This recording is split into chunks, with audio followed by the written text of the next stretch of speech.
Hello all, ఈ వీడియోలో వచ్చేసి ఒక జెన్యూన్ రివ్యూ ఇద్దాం అనుకుంటున్నాను ఈ ప్రోడక్ట్ గురించి. ఈ ప్రోడక్ట్ వచ్చేసి నేను సిన్స్ 1 ఇయర్ నుంచి యూజ్ చేస్తున్నాను. So it is hassle free and multipurpose trimmer, budget friendly and rechargeable కూడా, and also easy to carry anywhere.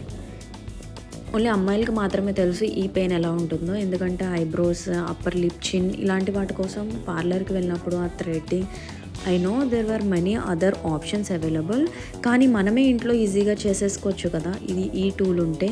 So this is such product for me. ఎవరి హెల్ప్ తీసుకొని అవసరం లేదు. పార్లర్కి వెళ్ళినప్పుడల్లా ప్లీజ్ అక్క స్లోగా చేయండి అని అవసరం లేదు. వచ్చిన తర్వాత రెడ్నెస్ వస్తుంది కదా థ్రెడ్డింగ్ ఆర్ సమ్ ఏదైనా వ్యాక్స్ చేయించుకున్నప్పుడు ఐస్ క్యూబ్ పెట్టుకోవాలని అవసరం కూడా లేదు. సో ఈ ప్రోడక్ట్ వచ్చేసి మనం ఆఫ్టర్ ట్రిమ్ చేసుకున్న తర్వాత ఈజీగా క్లీన్ చేసుకోవడానికి వాడు చిన్న బ్రష్ కూడా ఇచ్చాడు. So easy to clean also. And ఇది ర్యాష్ ఫ్రీ కూడా. మనం జస్ట్ ట్రిమ్ చేసుకుని మాయిశ్చరైజర్ అప్లై చేసుకోవడం, that's it. So simple. And ఇది ఛార్జింగ్ కూడా చాలా ఎక్కువసేపు వస్తుంది. నేను అబ్జర్వ్ చేసిందంటే ఇది నేను లాస్ట్ 1 ఇయర్గా యూజ్ చేస్తున్నాను. సో 1 అవర్ ఛార్జ్ చేస్తే అప్రాక్సిమేట్లీ 2-3 డేస్, లైక్ 2-3 అవర్స్ వస్తుంది. And link in the description if you want go check it out. Thank you for